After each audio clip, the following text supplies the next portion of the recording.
त्रिलोचन भजन करदा है, राम नाम दा जप करदा है। त्रिलोचन दी पत्नी राम नूं गालां कढदी है। अधकड़ उमर हो गई सी, घर दे औलाद नहीं सी, ते कहंदी की दिता है राम ने, की दिता है रब ने। पशुआं दे भी बच्चे हो जांदे ने, साडे घर एक बच्चा कोई नहीं। 100 गालां कढे। वो प्रभु दा नाम जपे, वो प्रभु नूं गालां कढे।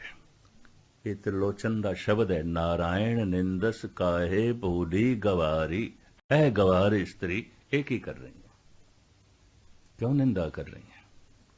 पहले ही दुखी अपना दुख और बढ़ा रही है। नारायण निंदस काहे भूली गवारी, दुखरत सुकरत थारो कर्म रे। दुख सुख फल होंदा है, कर्म बीज आउंदा है। फल बिना बीज तो नहीं आउंदा। दुख एक फल है, सुख एक फल है। तू दुखी है, बीज ऐसे बोए ने, ते हुण होर बीज ऐसे बो रही है, होर दुखी होवेंगी। दुख ते एक फल है, सुख ते एक फल है। अगर दुख सुख फल है तो फिर इसका बीज होवेगा, बीज कर्म है। तू ठीक बीज नहीं बो रही। जमीन दे उत्ते कोई बीज बोवे, ऐसा होंदा है बोया किसे ने, खांदा कोई है। दरख्त किसे ने लाया, फल कोई खांदा है। पर जीवन दे ते जो कर्म करते हैं आप ही खाने पैंदे ने। आप बीज आपे ही खाए, खुद खाने पैंदा। खुद बोया खुद खाना पैंदा। त्रिलोचन धार्मिक है, यदि पत्नी धार्मिक नहीं है। मीरा धार्मिक है, इहदा पति धार्मिक नहीं है। धन गुरु रामदास जी महाराज वक़्त दे अवतारी पुरुष ने, वड्डा साहिबजादा इस मार्ग दा पांदी नहीं है। प्रहलाद धार्मिक है, उहदा पिता दुष्ट है, धार्मिक नहीं है। इतिहास भरा पिया। इस तरह दे होर इतिहासक मनुख ने, इतिहासक घराने ने। एक बंदा ही धार्मिक है, बाकी नहीं ने। पिता धनवान है, पुत्र आपे ही धनवान हो जाता है। पिता राजा है, पुत्र आपे ही राजकुमार हो जाता है। पिता बादशाह है, बच्चा आपे ही शाहजादा हो जाता है। पति हुक्मरान है, राजा है, पत्नी आपे ही रानी हो जाती है।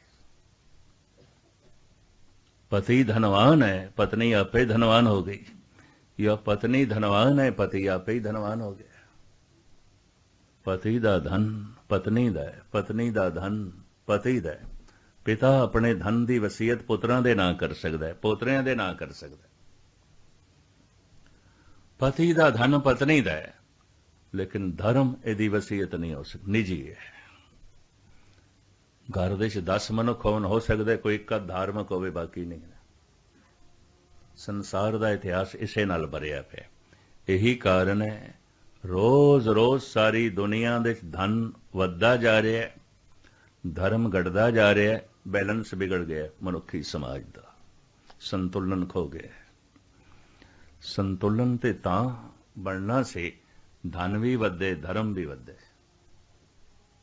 ऐसा होया नहीं, ऐसा है नहीं।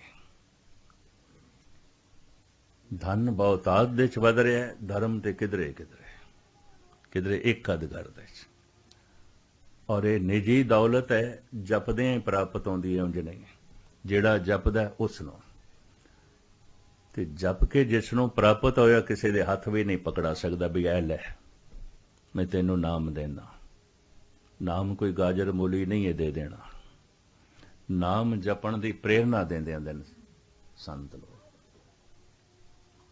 ते किसी दा हिरदा जपण नूं राजी हो गया तो सतसंग दा फल मिल गया। मंदिर मस्जिद गुरुद्वारे आण दा फल मिल गया। क्यों? जपण लग पे।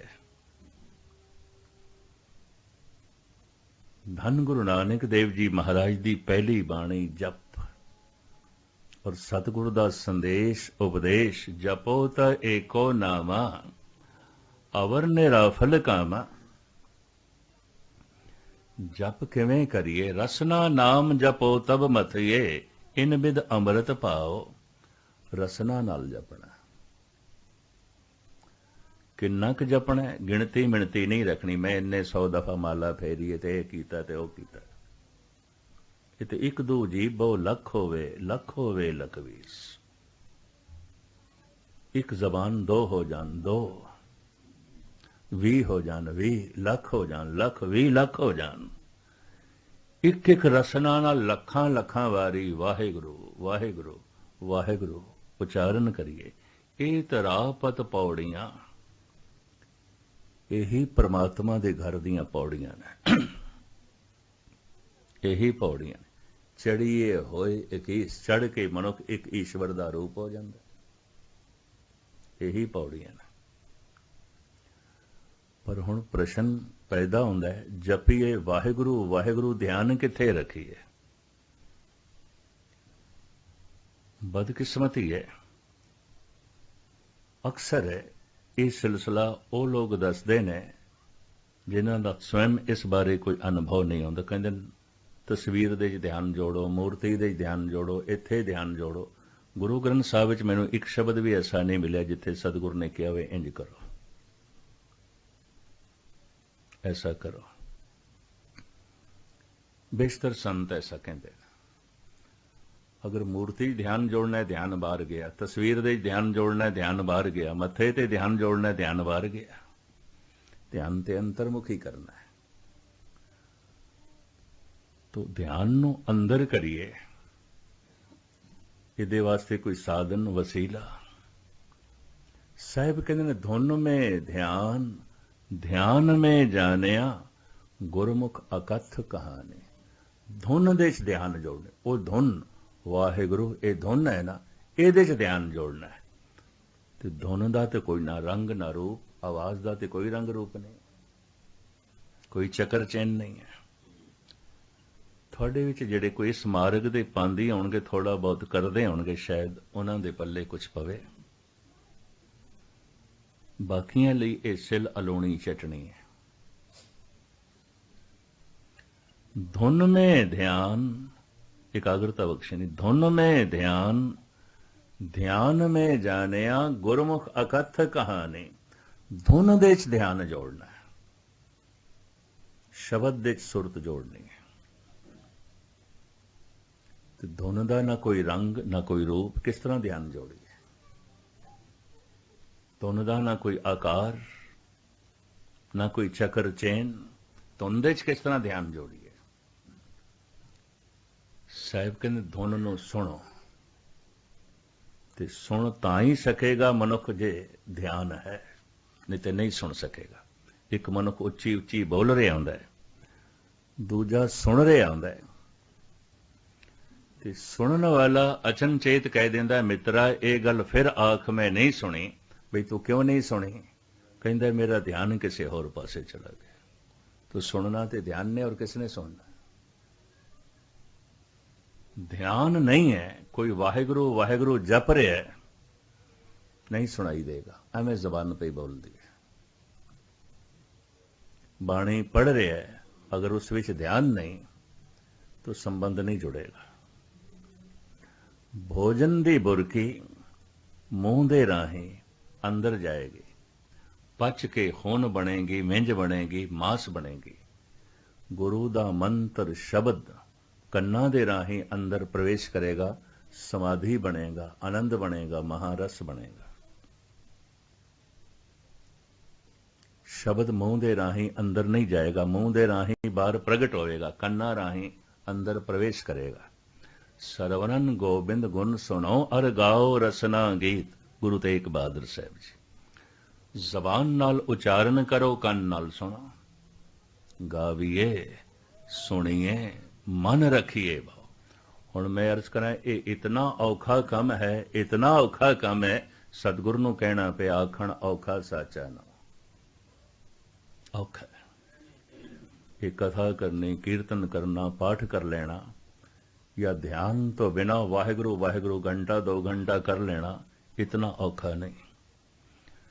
जबान वाहिगुरु उच्चारण करे ते मन सुने,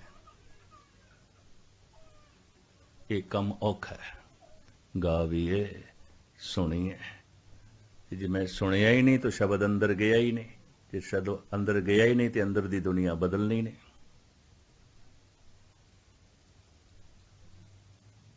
जैसे सारा दिन पानी दा घुट मेरे मुंह च होवे मैं थल्ले ना करा प्यास नहीं मिटेगी।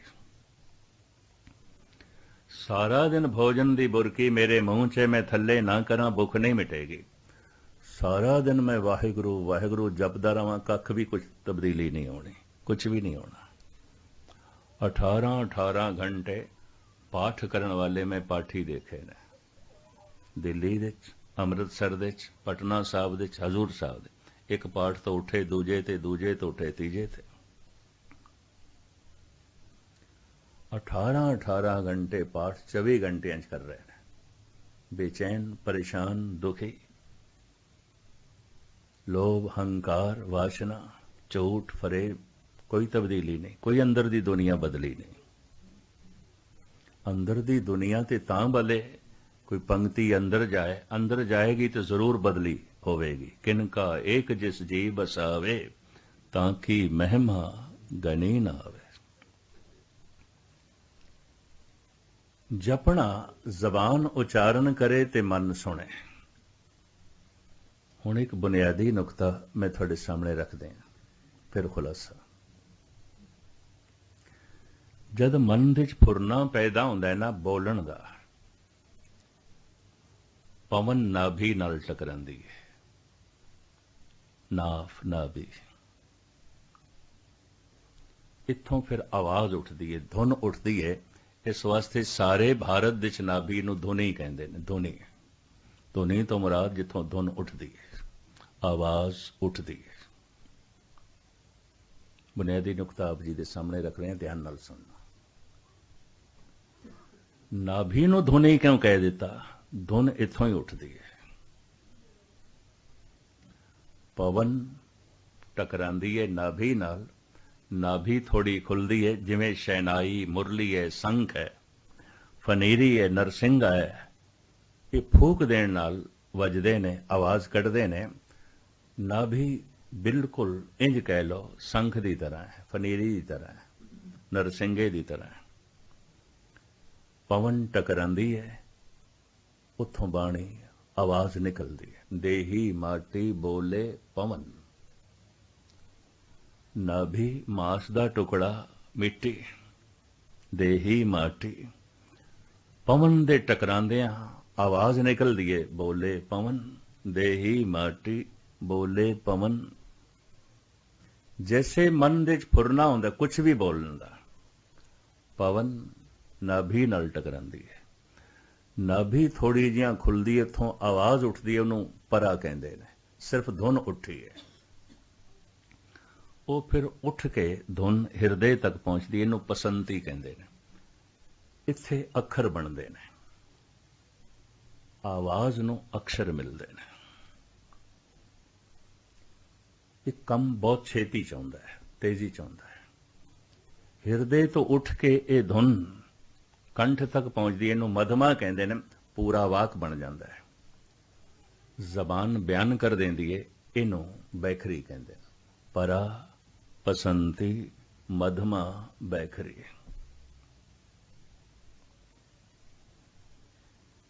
इस वास्ते साहब कहते ने,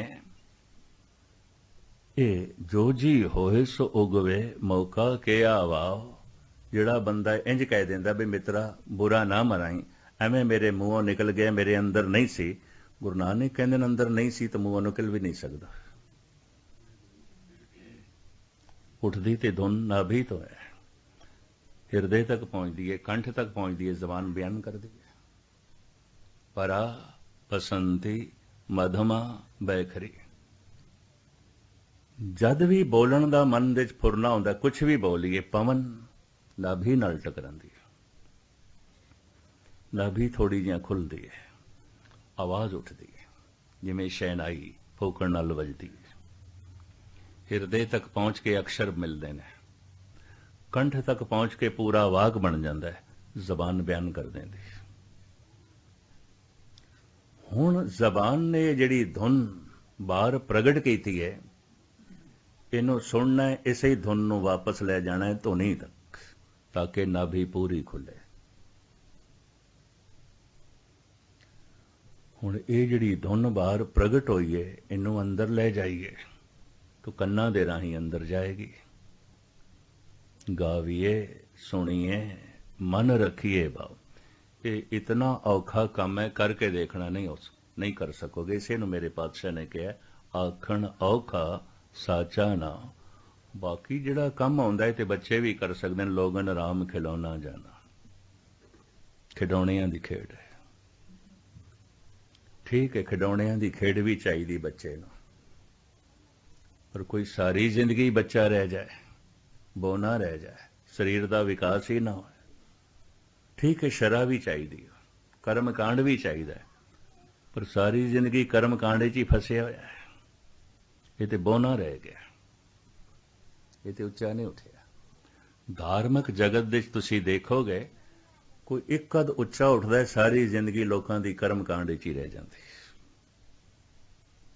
बोने दे बोने महान नहीं होंगे। एक कम बड़ा औखा है।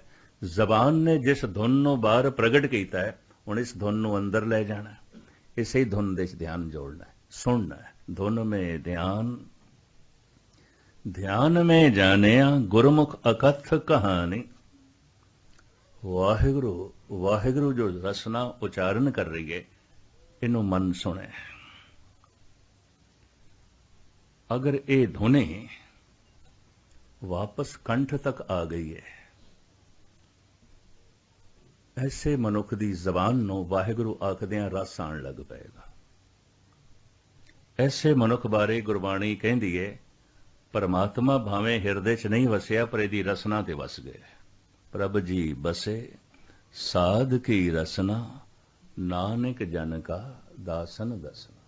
इहदी जबान ते वस गए, ते जिहदी जबान ते वस गए, भोजन दी बुरकी जबान ते रख दईए, रस्ते आउंदा है, भावें कंठ तो थल्ले नहीं गई, भावें जे भुख नहीं मिटेगी, स्वाद आ गया पहले। जबान ते धुन वस गई है,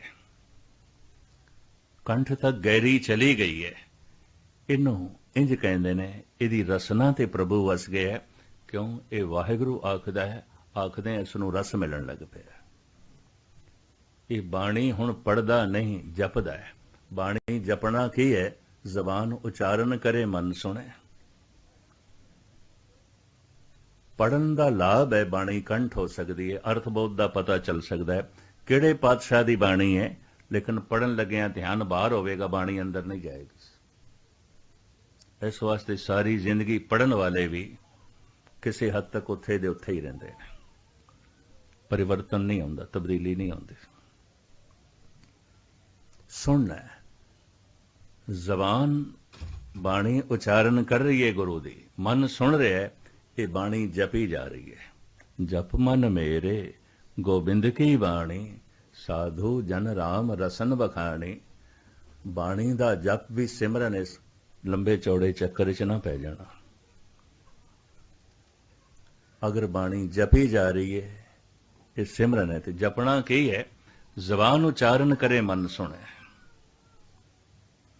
थोड़ा जप बड़ा लाभकारी है, बहुता पढ़ना कोई लाभकारी नहीं। वध तो वध इतना लाभकारी हो सकता, बाणी याद हो सकती है, बाणी का पता चल सकता किहड़े अंग ते किहड़े पातशाह दी है। मनुख की जिंदगी च कोई तब्दीली नहीं आएगी, पलटा आएगा। सुन ले, अगर ये धुन वापस जान लग पई है, ध्यान थोड़ा गहरा जान लग पे, ध्यान ते सवार होके धुन कंठ तक आ गई है, ऐसे मनुख नूं रस आवेगा, आनंद आवेगा। अगर रसना ते इस तरह का रस वस गया है, तो ऐसा मनुख कई दफा जो कुछ बोलता है हो भी जाता है। इस वास्ते धार्मिक जगत दे ऐसे मनुख नूं सावधान किया जाता है, अरल बरल ना बोली, तेरा व्यर्थ बोलिया है किसी की जिंदगी तबाह कर देगा। ऐसा हो जाए, रसना ते जो वस गया है, रसना शक्तिशाली हो जाती है। बाणी दे बड़ी बरकत ते ताकत आ जाती। कर्म खंड की बाणी जोर, ये जोर वाली हो जाती, ताकत वाली हो जाती। बड़ा लंबा चौड़ा निखेड़ा है गुरु ग्रंथ साहब जी महाराज। अगर ध्यान साधना करदे हैं ध्यान होर गहरा चला गया, हिरदे तक चला गया, वो धुन हिरदे तक चली गई है, ऐसा मनुख ब्रह्मंड दे जो अनाहद नाद है ਉਹਨੂੰ ਸੁਣਨ ਲੱਗ ਪਏਗਾ। ਬਿਨਵੰਤ ਨਾਨਕ ਗੁਰ ਚਰਨ ਲਾਗੇ ਵਾਜੇ ਅਨਹਦ ਧੂਰੇ। ਅਨਹਦ ਦੀਆਂ ਸ਼ਹਿਨਾਈਆਂ, ਅਨਹਦ ਦੇ ਵਾਜੇ। ਆਹਤ ਅਨਾਹਤ ਦੋ ਤਰ੍ਹਾਂ ਦੇ ਸ਼ਬਦ। ਆਹਤ ਕਹਿੰਦੇ ਨੇ ਚੋਟ ਨੂੰ, ਵੀ ਇਹਨੇ ਤੇ ਆਹਤ ਪਹੁੰਚਾ ਦਿੱਤੀ ਹੈ, ਚੋਟ ਪਹੁੰਚਾ ਦਿੱਤੀ। ਆਵਾਜ਼ ਜਿਹੜੀ ਦੋ ਚੀਜ਼ਾਂ ਦੇ ਚੋਟ ਤੋਂ ਪੈਦਾ ਹੋਏ, ਜੋ ਸਾਡੇ ਕੰਨ ਸੁਣਦੇ ਨੇ, ਇਹ ਆਹਤ ਸ਼ਬਦ ਹੈ। ਵਾਹਿਗੁਰੂ ਵਾਹਿਗੁਰੂ ਅਸੀਂ ਜੋ ਉਚਾਰਨ ਕਰਨੇ ਆ, ਆਹਤ ਸ਼ਬਦ ਹੈ। ਪਵਨ ਨਾਭੀ ਨਾਲ ਟਕਰਾਉਂਦੀ ਹੈ, ਧੁਨ ਪੈਦਾ ਹੁੰਦੀ ਹੈ, ਆਹਤ ਸ਼ਬਦ ਹੈ, ਚੋਟ ਤੋਂ ਪੈਦਾ ਹੁੰਦਾ ਹੈ। ਪੱਥਰ ਨਾਲ ਪੱਥਰ ਟਕਰਾਵੇ, ਪਵਨ ਦਰਖਤਾਂ ਨਾਲ ਟਕਰਾਵੇ, ਪਾਣੀ ਪੱਥਰਾਂ ਨਾਲ ਟਕਰਾਵੇ, ਧਾਤੂ ਨਾਲ ਧਾਤੂ ਟਕਰਾਵੇ, ਸੋਨੇ ਨਾਲ ਸੋਨਾ ਟਕਰਾਏ, ਲੋਹੇ ਨਾਲ ਲੋਹਾ ਟਕਰਾਏ, ਟਕਰਾਓ ਤੋਂ ਜਿਹੜੀ ਆਵਾਜ਼ ਜਿਵੇਂ ਦੋ ਹੱਥਾਂ ਨਾਲ ਤਾਲੀ ਵੱਜਦੀ ਹੈ, ਇਹਨੂੰ ਆਹਤ ਸ਼ਬਦ ਕਹਿੰਦੇ ਨੇ। ਅਨਾਹਦ ਜੋ ਸਾਰੇ ਬ੍ਰਹਿਮੰਡ ਦੇ ਵਿੱਚ ਮੌਜੂਦ ਹੈ, ਚੋਟ ਕਰਕੇ ਉਹ ਸ਼ਬਦ ਨਹੀਂ ਹੈ, ਪਰਮਾਤਮਾ ਦੀ ਆਵਾਜ਼ ਹੈ, ਬ੍ਰਹਿਮੰਡ ਦੇ ਵਿੱਚ ਗੂੰਜ ਰਹੀ ਹੈ। ਸੁਣਾਈ ਕਿਉਂ ਨਹੀਂ ਦਿੰਦੀ? ਮਨ ਚੁੱਪ ਕਰੇ ਤੇ ਸੁਣਾਈ ਦਿੰਦੀ। ਇਸੇ ਨੂੰ ਕਿਹਾ ਵਾਜੇ ਨਾਦ ਅਨੇਕ ਅਸੰਖਾਂ ਕੇਤੇ ਵਾਵਣ ਹਾਰੇ ਕੇਤੇ ਰਾਗ ਪਰਿਸੋਂ ਕਈਨ ਕੇਤੇ ਗਾਵਣ ਹਾਰੇ। ਉਹ ਆਵਾਜ਼ ਸੰਗੀਤਮਈ ਹੈ, ਗੀਤਮਈ ਹੈ। ਭਗਤ ਸੁਣ ਕੇ ਬਿਸਮਾਦ ਦੇ ਚਲੇ ਜਾਂਦੇ ਨੇ। ਆਹਤ ਦੋ ਚੀਜ਼ਾਂ ਦੇ ਟਕਰਾਓ ਤੋਂ। ਅਨਾਹਦ ਜੋ ਬ੍ਰਹਿਮੰਡ ਦੇ ਵਿੱਚ ਵਿਆਪਕ ਹੈ ਆਵਾਜ਼।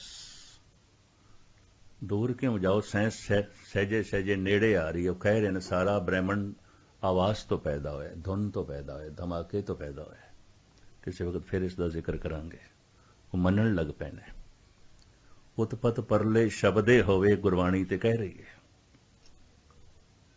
ਇਹ ਉਤਪਤੀ ਸ਼ਬਦ ਤੋਂ ਹੈ, ਧੁਨ ਤੋਂ ਹੈ। ਬ੍ਰਹਿਮੰਡ ਦੀ ਸਿਰਜਣਾ ਧੁਨ ਤੋਂ ਹੈ। और धुन तो शब्द आया है तो फिर ब्रह्मंड दे धुन मौजूद है। जैसे मां बाप तो ये शरीर आया है तो शरीर दे मां बाप दी अंश मौजूद है।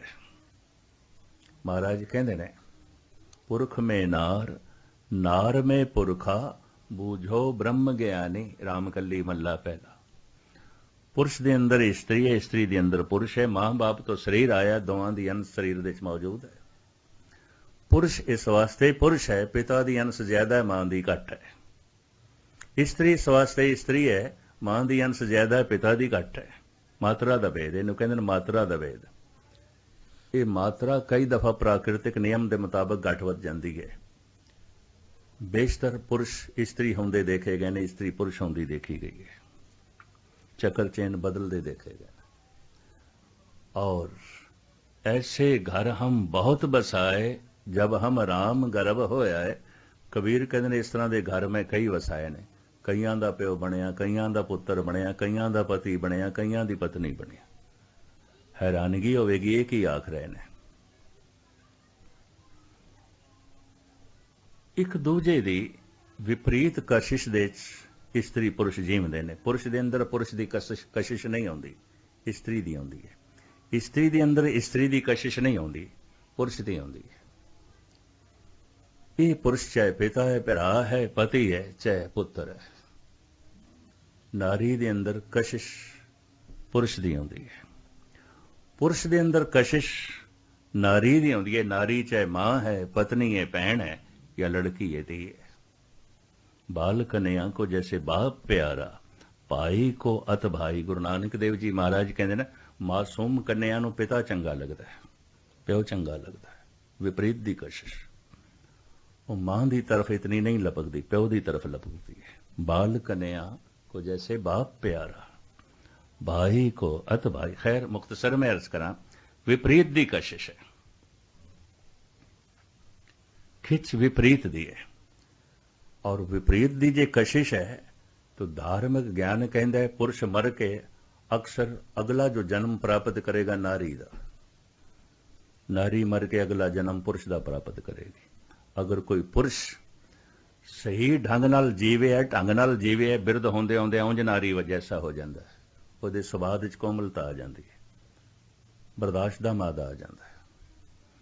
ਅਗਰ ਇੱਕ ਇਸਤਰੀ ਢੰਗ ਨਾਲ ਜੀਵੀਏ, ਸਹੀ ਢੰਗ ਨਾਲ ਜੀਵੀਏ, ਬਿਰਧ ਹੁੰਦਿਆਂ ਹੁੰਦਿਆਂ ਪੁਰਸ਼ ਜੈਸੀ ਹੋ ਜਾਂਦੀ ਹੈ, ਪਕੜ ਜਕੜ ਵੱਧ ਜਾਂਦੀ ਹੈ, ਸੁਭਾਅ ਵਿੱਚ ਸਖਤੀ ਆ ਜਾਂਦੀ ਹੈ, ਬੋਲਾਂ ਵਿੱਚ ਕਠੋਰਤਾ ਵੀ ਆ ਜਾਂਦੀ ਹੈ। ਮਨੋਵਿਗਿਆਨ ਐਸਾ ਕਹਿੰਦਾ, ਧਾਰਮਿਕ ਗਿਆਨ ਵੀ ਇਹ ਕਹਿ ਰਿਹਾ, ਪੁਰਖ ਮੇਂ ਨਾਰ, ਨਾਰ ਮੇਂ ਪੁਰਖਾ, ਬੂਝੋ ਬ੍ਰਹਮ ਗਿਆਨੀ।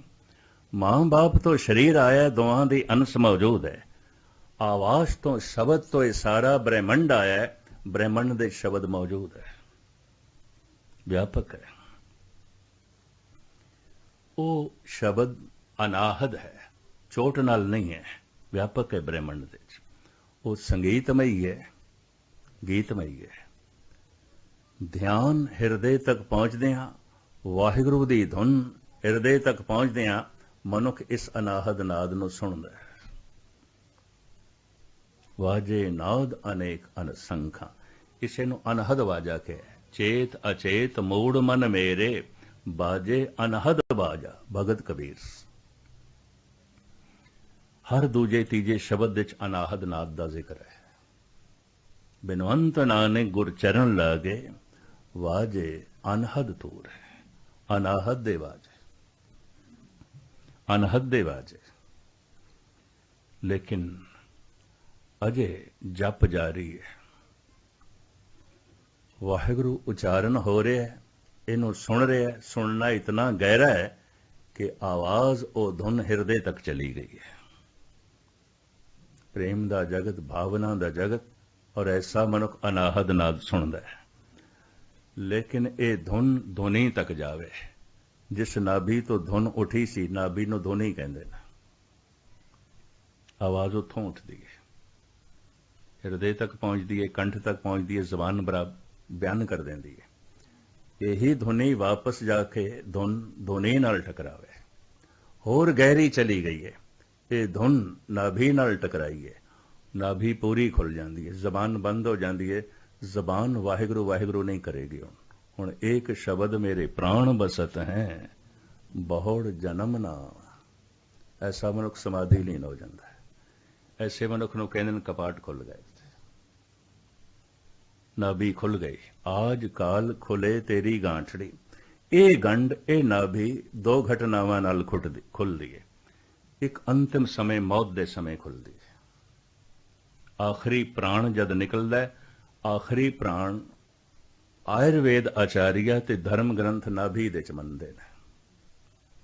ਆਖਰੀ ਪ੍ਰਾਣ, ਹੱਥਾਂ ਚੋਂ ਪ੍ਰਾਣ ਨਿਕਲ ਗਏ, ਹੱਥ ਸੁੰਨ ਹੋ ਗਏ, ਪੈਰ ਸੁੰਨ ਹੋ ਗਏ, ਜ਼ਬਾਨ ਸੁੰਨ ਹੋ ਗਈ ਹੈ, ਨਹੀਂ ਬੋਲ ਸਕਦਾ, ਅੱਖਾਂ ਸੁੰਨ ਹੋ ਗਈਆਂ, ਨਹੀਂ ਦੇਖ ਸਕਦਾ, ਪਰ ਮਰਿਆ ਨਹੀਂ ਅਜੇ। ਆਖਰੀ ਪ੍ਰਾਣ ਨਾਭੀ ਚ, ਤੇ ਆਖਰੀ ਪ੍ਰਾਣ ਰੁਖਸਤ ਹੋ ਰਿਹਾ ਹੈ। ਪਹਿਚਾਣ ਕਿਸ ਤਰ੍ਹਾਂ ਹੁੰਦੀ ਹੈ? ਗੁਰੂ ਅਰਜਨ ਦੇਵ ਜੀ ਮਹਾਰਾਜ ਕਹਿੰਦੇ ਨੇ, ਉਸ ਦੀ ਹਾਲਤ ਇਹ ਹੁੰਦੀ ਹੈ, ਹੱਥ ਮਰੋੜੇ, ਤਨ ਕਪੇ, ਸਿਆਊ ਹੋਆ ਸੇਤ। ਇੰਜ ਮੁੱਠੀਆਂ ਬੰਦ ਕਰੇ ਤੇ ਦੰਦ ਵੱਜਣ, ਕੰਬਣੀ ਛਿੜੇ, ਸਮਝ ਲਓ ਆਖਰੀ ਪ੍ਰਾਣ ਜਾ ਰਿਹਾ ਹੈ। ਇਹ ਆਖਰੀ ਪ੍ਰਾਣ ਨਾਭੀ ਚ ਜਾਂਦਾ ਹੈ, ਨਾਭੀ ਪੂਰੀ ਖੁੱਲ ਜਾਂਦੀ ਹੈ। ਇੱਕ ਮੌਤ ਦੀ ਚੋਟ ਨਾਲ ਆਖਰੀ ਪ੍ਰਾਣ ਜਦ ਨਿਕਲਦਾ ਹੈ, ਇਹ ਨਾਭੀ ਖੁੱਲਦੀ ਹੈ। ਇੱਕ ਧੁਨ ਦੀ ਚੋਟ ਨਾਲ ਵਾਹਿਗੁਰੂ ਵਾਹਿਗੁਰੂ ਜੋ ਜਪ ਰਿਹਾ ਹੈ, ਇਹ ਨਾਦ, ਇਹ ਆਵਾਜ਼ ਜੇ ਧੁਨੀ ਨਾਲ ਟਕਰਾ ਗਈ, ਇਹ ਧੁਨੀ ਪੂਰੀ ਖੁੱਲ ਜਾਏਗੀ, ਜ਼ਬਾਨ ਤੇ ਬੰਦ ਹੋ ਜਾਏਗੀ। ਐਸਾ ਮਨੁੱਖ ਵਾਹਿਗੁਰੂ ਵਾਹਿਗੁਰੂ ਨਹੀਂ ਜਪੇਗਾ। ਐਸਾ ਮਨੁੱਖ ਵਾਹਿਗੁਰੂ ਦਾ ਰੂਪ ਹੋ ਜਾਂਦਾ ਹੈ। ਵਾਹਿਗੁਰੂ ਉਸ ਦੇ ਅੰਦਰ ਚੱਲਦਾ ਹੈ, ਉਹ ਵਾਹਿਗੁਰੂ ਦੇ ਜੀਣ ਲੱਗ ਪੈਂਦਾ ਹੈ। ਲੇਕਿਨ ਜਿਸ ਵਕਤ ਇਹ ਨਾਭੀ ਪੂਰੀ ਖੁੱਲਦੀ ਹੈ, ਹਾਲਾਤ ਉਸਦੇ ਵੀ ਉਹੀ ਆਉਂਦੇ ਨੇ। ਮੁੱਠੀਆਂ ਬੰਦ ਆਉਂਦੀਆਂ ਨੇ, ਕੰਬਣੀ ਛਿੜਦੀ ਹੈ। ਕੰਬਦੇ ਹੋਏ ਮੁਹੰਮਦ ਸਾਹਿਬ ਗਾਰ ਤੋਂ ਘਰ ਦੇ ਚ ਆਏ ਸਨ। ਖਦੀਜਾ ਨੇ ਪਤਾ ਨਹੀਂ ਕਿਤਨੇ ਕੰਬਲ ਪਾ ਦਿੱਤੇ ਸਨ। ਇਹ ਕੀ ਹੋ ਗਿਆ? ਮਾਤਾ ਤ੍ਰਿਪਤਾ ਵੈਦ ਨੂੰ ਬੁਲਾ ਲਿਆਈ ਸੀ, ਪਤਾ ਨਹੀਂ ਮੇਰੇ ਪੁੱਤਰ ਨੂੰ ਕੀ ਹੋ ਗਿਆ। ਕੰਬਣੀ ਛਿੜੀਏ, ਮੁੱਠੀਆਂ ਬੰਦ ਹੋ ਗਈਆਂ, ਦੰਦੀਆਂ ਵੱਜ ਰਹੀਆਂ ਨੇ। ਘਬਰਾ ਕੇ ਵੈਦ ਨੂੰ ਬੁਲਾ ਲਿਆਈ ਸੀ। ਉਸੇ ਨੂੰ ਮੇਰੇ ਪਾਤਸ਼ਾਹ ਨੇ ਕਿਹਾ, ਵੈਦ ਬੁਲਾਇਆ ਵੈਦਗੀ, ਪਕੜ ਡੰਡੋਲੇ ਬਾਂਹ, ਪਰ ਭੋਲਾ ਵੈਦ ਨਾ ਜਾਣੀ, ਕਰਕ ਕਰੇ ਜੇ ਮੈਂ। ਖੇਡ ਕੁਛ ਹੋਰ, ਇਹਨੂੰ ਸਮਝ ਨਹੀਂ। ਇਹਨੂੰ ਪਤਾ ਨਹੀਂ। ਸ਼ੇਖ ਸਾਦੀ ਦੀ ਵੀ ਇਹ ਹਾਲਤ ਹੋਈ। ਮਾਂ ਬੁਲਾ ਲਿਆਈ ਸੀ ਤਬੀਬ ਨੂੰ। ਸ਼ੇਖ ਸਾਦੀ ਨੇ ਵੀ ਉਸ ਨੂੰ ਕਿਹਾ, ਅਸਰੇ ਬਾਲੀ ਨੇ ਮਨ ਬਰਖੈਜ਼ ਐ ਨਾਦਾਨ ਤਬੀਬ, ਦਰਦ ਮੰਦਾਂ ਇਸ਼ਕ ਦਾ ਦਾਰੂ ਬਜੁਜ਼ ਦੀਦਾਰੇ ਨੇਸਤ। ਐ ਨਾਦਾਨ ਤਬੀਬ, ਤੈਨੂੰ ਨਹੀਂ ਸਮਝ ਇਹ ਘਟਨਾ ਕੀ ਘਟੀ ਹੈ, ਇਹ ਖੇਡ ਕੀ ਵਰਤੀ ਹੈ, ਇਹ ਭਾਣਾ ਕੀ ਵਰਤਿਆ, ਤੈਨੂੰ ਕੁਛ ਨਹੀਂ ਪਤਾ। ਤੂੰ ਸਰੀਰ ਸ਼ਾਸਤਰੀ ਜ਼ਰੂਰ ਹੈ, ਮੇਰੀ ਕੰਬਣੀ ਵੇਖ ਕੇ, ਮੇਰੇ ਸਰੀਰ ਦੇ ਹਾਲਾਤ ਵੇਖ ਕੇ ਤੂੰ ਆਪਣੇ ਢੰਗ ਨਾਲ ਅੰਦਾਜ਼ਾ ਲਾਏਗਾ, ਪਰ ਮੈਂ ਸਰੀਰ ਤੋਂ ਅੱਗੇ ਚਲਾ ਗਿਆ। ਅਸਰੇ ਬਾਲੀ ਨੇ ਮਨ ਬਰਖੈਜ਼ ਐ ਨਾਦਾਨ ਤਬੀਬ, ਐ ਨਾਦਾਨ ਤਬੀਬ ਛੱਡ ਮੇਰੀ ਬਾਂਹ, ਇਹ ਤੇਰੇ ਵੱਸ ਦੀ ਗੱਲ ਨਹੀਂ ਹੈ। ਇਹ ਹਾਲਤ ਜਦੋਂ ਹੁੰਦੀ ਹੈ, ਐਸਾ ਮਨੁੱਖ ਸਮਾਧੀ ਲੀਨ ਹੋ ਜਾਂਦਾ ਹੈ, ਅੱਠੇ ਪੈਰ ਉਹ ਈਸ਼ਵਰ ਦੇ ਜੀਵਦਾ ਹੈ। ਐਸੇ ਮਨੁੱਖ ਨੂੰ ਕੋਈ ਪਾਗਲ ਕਹਿ ਸਕਦਾ ਹੈ? ਭਗਤਾਂ ਤੇ ਸੰਸਾਰੀਆਂ ਜੋੜ ਕਦੇ ਨਾ ਆਇਆ। ਕਹਿੰਦੇ ਨੇ ਨਾਭ ਖੁੱਲਦਿਆਂ ਇਹ ਘਟਨਾ ਘਟੀ ਮਨਸੂਰ ਦੀ। ਉਹਦੀ ਜ਼ਬਾਨ ਤੋਂ ਨਿਕਲਿਆ ਅਨਲ ਹੱਕ, ਅਨਲ ਹੱਕ। ਹੁਣ ਭਾਰਤ ਵਿੱਚ ਅਗਰ ਕੋਈ ਕਹੇ ਅਹਮ ਬ੍ਰਹਮਸਮੀ, ਮੈਂ ਬ੍ਰਹਮ ਹੋ ਗਿਆ, ਤਾਂ ਇਸ ਨੂੰ ਬੁਰਾ ਨਹੀਂ ਮਨਾਉਂਦੇ। ਇਹ ਸਿਖਰ ਦੀ ਅਵਸਥਾ ਹੈ। ਜੈਸੇ ਕਬੀਰ ਕਹਿੰਦੇ ਨੇ, ਕਬੀਰ ਜਾਂ ਕੋ ਖੋਜ ਤੇ ਪਾਇਆ ਸੋਈ ਠੌਰ, ਸੋਈ ਫਿਰ ਕੇ ਤੂੰ ਭਾਇਆ ਜਾਂ ਕੋ ਕਹਿਤਾ ਔਰ। ਜਿਹਨੂੰ ਮੈਂ ਹੋਰ ਹੋਰ ਕਹਿੰਦਾ ਸੀ, ਉਹ ਤੇ ਮੈਨੂੰ ਅੰਦਰੋਂ ਲੱਭਿਆ, ਉਹ ਤੇ ਮੈਂ ਖੁਦ ਹਾਂ। ਮੈਂ ਰਾਮ ਦਾ ਰੂਪ ਹੋ ਗਿਆ, ਰਾਮ ਕਬੀਰੇ ਭੇਦ ਨਾ ਭਾਈ। ਭਾਰਤ ਵਿੱਚ ਐਸਾ ਮੰਨਦੇ ਨੇ, ਲੇਕਿਨ ਮਿਸਰ ਦੇ ਵਿੱਚ, ਇਜਿਪਟ ਦੇ ਵਿੱਚ ਉਹਨੇ ਕਿਹਾ ਅਨਲ ਹੱਕ। ਉਸ ਦਾ ਮੁਰਸ਼ਦ ਸੀ ਜ਼ੁਨੈਦ। ਉਹਨੇ ਆਖਿਆ ਮਨਸੂਰ, ਅੱਜ ਤੇ ਆਖਿਆ ਮੇਰੇ ਡੇਰੇ 'ਚ ਤੂੰ ਆਖਿਆ, ਬਾਹਰ ਕਿਧਰੇ ਨਾ ਆਖ ਬੈਠੇ, ਨਹੀਂ ਤੇ ਕੁਫਰ ਦੇ ਇਲਜ਼ਾਮ ਵਿੱਚ ਪਕੜਿਆ ਜਾਏਗਾ। ਮਨਸੂਰ ਕਹਿਣ ਲੱਗਾ, ਅੱਛਾ ਨਹੀਂ ਆਖਾਂਗਾ। ਪਤਾ ਹੈ ਜ਼ੁਨੈਦ ਨੇ ਕੀ ਆਖਿਆ? ਖੁਦਾ ਦੀ ਕਸਮ ਖਾ, ਨਹੀਂ ਕਹੇਗਾ, ਬਿਲਕੁਲ ਨਹੀਂ ਕਹੇਗਾ। ਕਸਮੇ ਖੁਦਾ ਨਹੀਂ ਖਾਵਾਂਗਾ, ਨਹੀਂ ਕਵਾਂਗਾ, ਖਾ ਲਈ ਕਸਮ ਖੁਦਾ ਦੀ। 2-4 ਦਿਨ ਲੰਘੇ। ਵਕਤ ਦੇ ਹੁਕਮਰਾਨ ਨੇ ਸਾਰੇ ਫਕੀਰਾਂ ਨੂੰ ਬੁਲਾਇਆ ਸੀ, ਕਾਰੇ ਦੇ ਸਾਰੇ ਫਕੀਰਾਂ ਨੂੰ, ਜਿਹੜੇ ਚੰਗੇ ਚੰਗੇ ਫਕੀਰ ਉਲਮਾ ਸਨ। ਜ਼ੁਨੈਦ ਨੂੰ ਵੀ ਬੁਲਾਇਆ ਸ਼ਾਮ ਦੀ ਦਾਵਤ ਤੇ, ਖਾਣੇ ਤੇ। ਜੈਸੇ ਜ਼ੁਨੈਦ ਜਾਣ ਲੱਗਾ ਤੇ ਮਨਸੂਰ ਨੂੰ ਕਹਿਣ ਲੱਗਾ, ਬੇਟਾ ਰੋਟੀ ਤੇ ਤੂੰ ਵੀ ਖਾਣੀ ਆਉਣੀ ਆ, ਚੱਲ ਸ਼ਹਿਨशाह ਦੀ ਦਾਵਤ ਹੈ, ਬੁਲਾਇਆ ਫਕੀਰਾਂ ਨੂੰ, ਤੂੰ ਮੇਰੇ ਨਾਲ ਚੱਲ। ਚੱਲ ਪਿਆ, ਮੁਰਸ਼ਦ ਦਾ ਹੁਕਮ ਸੀ, ਚੱਲ ਪਿਆ। ਦਸਤਰਖਵਾਨ ਤੇ ਸਾਰੇ ਫਕੀਰ ਬੈਠੇ ਨੇ, ਅੰਦਾਜ਼ਨ 50-55 ਦੇ ਕਰੀਬ, ਲੰਬਾ ਦਾਇਰਾ। ਸ਼ਹਿਨशाह ਵੀ ਬੈਠਾ। ਹੁਣ ਇੱਕ ਬਾਦਸ਼ਾਹ ਤੇ ਇਤਨੇ ਫਕੀਰ ਹੋਣ, ਕੁਦਰਤੀ ਗੱਲ ਹੈ, ਰੱਬੀ ਗੱਲ ਚਲੇਗੀ। ਵਾਰੀ ਵਾਰੀ ਫਕੀਰ ਵਿਚਾਰ ਵਟਾਂਦਰਾ ਕਰ ਰਹੇ ਨੇ, ਖੁਦਾਈ ਗੱਲਾਂ ਕਰ ਰਹੇ ਨੇ। ਸੁਣਦਿਆਂ ਸੁਣਦਿਆਂ ਫਿਰ ਤਾਬ ਨਹੀਂ ਰੱਖ ਸਕਿਆ। ਮਨਸੂਰ ਮੂੰਹੋਂ ਨਿਕਲ ਗਿਆ, ਅਨਲ ਹਕ, ਅਨਲ ਹਕ, ਅਨਲ ਹਕ। ਕੁਫਰ ਦੇ ਇਲਜ਼ਾਮ ਦੇ ਬਾਦਸ਼ਾਹ ਨੇ ਪਕੜਵਾਇਆ। ਇਹ ਤੇ ਕਾਫਰ। ਜ਼ੁਨੈਦ ਨੂੰ ਵੀ ਡਾਂਟਿਆ, ਤੂੰ ਨਾਲ ਕਾਫਰ ਰੱਖਦਾ, ਇਸ ਤਰ੍ਹਾਂ ਦੇ ਬੰਦੇ ਨਾਲ ਰੱਖਦਾ। 16 ਦਿਨ ਮੁਕੱਦਮਾ ਚੱਲਿਆ ਤੇ 16ਵੇਂ ਦਿਨ ਸਜ਼ਾ ਕੀ ਸੁਣਾਈ? ਇਹਨੂੰ ਸੂਲੀ ਤੇ ਚਾੜ ਦੋ, ਤਾਂ ਕਿ ਆਇੰਦਾ ਕੋਈ ਕਾਫਰ ਨਾ ਬਣੇ। ਸਰੇਆਮ ਸੂਲੀ ਤੇ ਚਾੜਨਾ, ਬੜੀ ਭੀੜ ਇਕੱਠੀ ਹੋਈ। ਪਹੁੰਚਿਆ ਜ਼ੁਨੈਦ ਵੀ, ਇਤਿਹਾਸ ਕਹਿੰਦਾ ਹੈ, ਮੁਰਸ਼ਦ ਵੀ ਪਹੁੰਚਿਆ, ਮਨਸੂਰ ਦੇ ਕੋਲ ਗਿਆ। ਪਤਾ ਕੀ ਉਸਨੇ ਆਖਿਆ? ਐ ਮੇਰੇ ਬੱਚੇ, ਆਖਰੀ ਅਨੁਭਵ ਮੈਂ ਤੇਰੀ ਝੋਲੀ 'ਚ ਪਾਵਾਂ। ਪਾਗਲਾਂ ਦੀ ਭੀੜ ਦੇ 'ਚ ਇਤਨਾ ਸਿਆਣਾ ਹੋ ਜਾਣਾ ਵੀ ਪਾਗਲਪਨ ਹੈ, ਪਾਗਲਪਨ ਹੈ। ਮੂਰਖਾਂ ਦੀ ਭੀੜ ਦੇ 'ਚ ਇਤਨਾ ਅਕਲਮੰਦ ਹੋ ਜਾਣਾ, ਇਹ ਵੀ ਇੱਕ ਮੂਰਖਤਾ ਹੈ। ਗੁਨਾਹਗਾਰਾਂ ਦੀ ਭੀੜ ਦੇ 'ਚ ਇਤਨਾ ਪੁਨੀਤ ਹੋ ਜਾਣਾ, ਪਵਿੱਤਰ ਹੋ ਜਾਣਾ, ये भी एक गुनाह है, ऐसा मैनू दिखाई दे रहा है। पागलों की इतनी वड्डी भीड़, तो कला मैं नहीं बचा सकता तेन, मैं नहीं बचा सकता। मुरशद ने कदमां दे ते सजदा कीता, मैं तेनों दसिया, तू सुन के पहुंच गया, पर मैं दसन वाला जे रस्ते च नहीं पहुंचया। मैं तेरे कदमां ते सजदा करदा, तेरे अंदर रब बोलदा है, तू रब नूं सुनदा, तू शरीर तो उच्चा उठ गया, ये जगत नूं नहीं पता। भावें तेरे शरीर दे टुकड़े करनगे, तू ते शरीर तो उच्चा है, पर ये जगत नूं कुछ नहीं पता। पागलों की भीड़ है।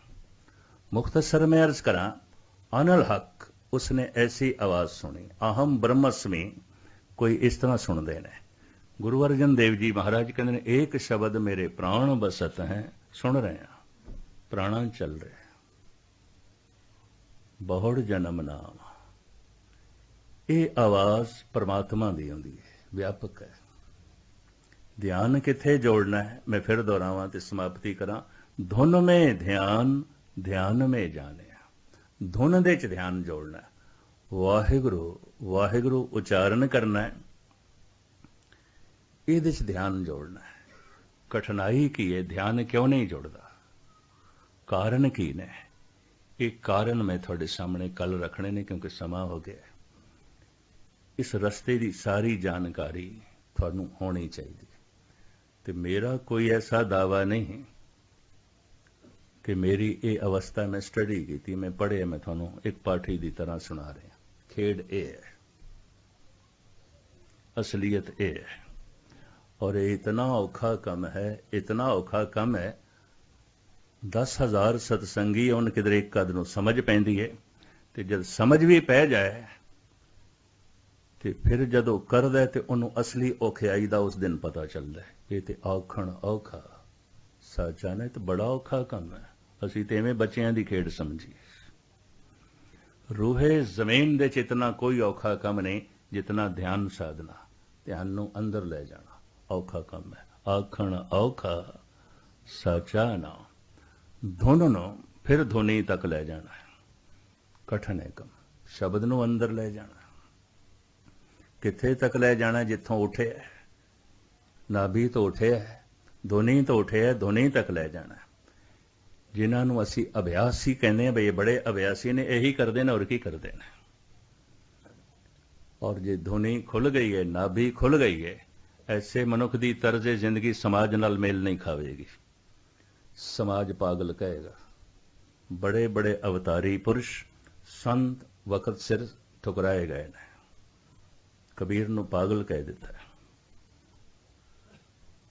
ये थोड़ी गल नहीं है। नामदेव की जो हालत हुई, रविदास की जो हालत हुई, इतिहास के सारे पन्ने ने इस वक्त बयान करने का समा नहीं। समय ने उस समय ते नहीं कबूल किया। टैगोर ठीक कहता है, संत ते अवतार जद होंदा है समझिया नहीं जाता, ते जब थोड़ी जिहियां लोकां दी समझ बनती है, कुछ पता चलता है, उदों होंदा नहीं। टैगोर इंज कहता है, क्योंकि खुद भी साधना करता सी। वो निरा कवि नहीं सी, संत कवि सी। 3 कवियां नूं लोकी संत कवि कहते हैं, एक पंजाबी दा, एक उर्दू फारसी, ते एक बंगाली संस्कृत ते ब्रिज भाषा। ब्रिज भाषा ते बंगाली दे कवि राविंद्र नाथ टैगोर, पंजाबी दे संत कवि भाई वीर सिंह, उर्दू फारसी दे फकीर शायर डॉक्टर मुहम्मद इकबाल। इन्हां तिन्हां नूं इक्को ही थां ते रखते हैं।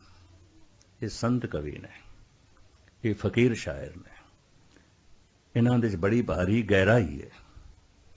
राविंद्र नाथ टैगोर कहते हैं, सन भगत अवतार जद होंदा है समझिया नहीं जाता। जद किधरे लोगों की थोड़ी बहुत समझ बनती है, उन्हों के बोलों को पढ़ पढ़ के सुन सुन के, उदों होंदा नहीं। ये बहुत वड्डी सच्चाई टैगोर ने जगत के सामने जो है रखी है। हुण ध्यान धुन दे क्यों नहीं जुड़ता, कारण की है, ये खुलासा मैं कल थोड़े सामने रखांगा। भावें फिक्का मजमून है, उन्हां लई लाभकारी है जो अभ्यास कर देना। बाकियां लई ते इंज हो गया, पता नहीं की आखदा पिया। बस आ गए, मत्था टेक लिया, चले गए, वाग सुन लिया, चले गए, थोड़ा बहुत दान पुण्य कर लिया, चले गए। ਇਹ ਕਰਮ ਕਾਂਡ ਹੈ। ਇਹ ਇਸ ਤਰ੍ਹਾਂ ਹੈ ਜਿਵੇਂ ਬੱਚੇ ਨੂੰ ਖਿਡੌਣਿਆਂ ਦੀ ਲੋੜ ਹੈ, ਖੇਡਦਾ ਪਿਆ, ਲੋੜ ਹੈ। ਪਰ ਬੱਚੇ ਨੂੰ ਲੋੜ ਹੈ, ਜਵਾਨ ਵੀ ਖਿਡੌਣਿਆਂ ਨਾਲ ਖੇਡੇ, ਔਰ ਉਹਨਾਂ ਖਿਡੌਣਿਆਂ ਨਾਲ ਜਦ 5 ਸਾਲ ਦਾ ਸੀ ਖੇਡਦਾ ਸੀ। ਨਾਮ ਅਭਿਆਸੀ ਇੱਕ ਐਸੀ ਸਟੇਜ ਤੇ ਪਹੁੰਚ ਜਾਂਦਾ ਹੈ, ਕਰਮ ਕਾਂਡ ਨਹੀਂ ਰਹਿੰਦਾ, ਛੁੱਟ ਜਾਂਦਾ ਹੈ। ਅਗਰ ਕਰਮ ਕਾਂਡ ਛੁੱਟਿਆ ਨਹੀਂ 10 ਸਾਲ 20 ਸਾਲ ਦੇ ਚ, ਤਾਂ ਇਹ ਬੋਨਾ ਰਹਿ ਗਿਆ, ਵਿਕਾਸ ਨਹੀਂ ਹੋਇਆ, ਤਰੱਕੀ ਨਹੀਂ ਹੋਈ। ਇਹ ਤੇ ਬੋਨੇ ਦਾ ਬੋਨਾ ਰਹਿ ਗਿਆ। ਕਿਸੇ ਦੀ ਅਕਲ ਨਹੀਂ ਵੱਧਦੀ, ਕਿਸੇ ਦਾ ਸਰੀਰ ਨਹੀਂ ਵੱਧਦਾ। ਐਸੇ ਬੋਨੇ ਤੇ ਥੋੜੇ ਨੇ ਜਿਨ੍ਹਾਂ ਦੇ ਸਰੀਰ ਦਾ ਵਿਕਾਸ ਨਹੀਂ ਹੁੰਦਾ, ਬਹੁਤ ਥੋੜੇ ਨੇ। ਪਰ ਐਸੇ ਬੋਨਿਆਂ ਨਾਲ ਸਮਾਜ, ਸਾਰਾ ਸੰਸਾਰ ਭਰਿਆ ਪਿਆ ਜਿਨ੍ਹਾਂ ਦੀ ਅਕਲ ਦਾ ਵਿਕਾਸ ਨਹੀਂ ਹੁੰਦਾ। ਖਾਸ ਕਰਕੇ ਧਾਰਮਿਕ ਅਕਲ ਉੱਥੇ ਦੀ ਉੱਥੇ ਰੁਕ ਜਾਂਦੀ। तो मैं फिर दोहरावां, जपो त एको नामा अवर निराफल कामा। सारे धार्मिक कर्म निष्फल समझ ले अगर तू जप नहीं कर रहा। जपो त एको नामा अवर निराफल कामा। जप दे च बाधा की है, ध्यान टिकदा क्यों नहीं? ये जो गुरु नानक देव जी महाराज कारण दसदे ने एक पाठी की तरह पढ़ के, बाकी विचारा मैं कल थानू सरवण करावांगा। इत्थे ही समाप्ति, समा काफ़ी हो गया। बुल चुक दी क्षमा। वाहिगुरू जी का खालसा, वाहिगुरू जी।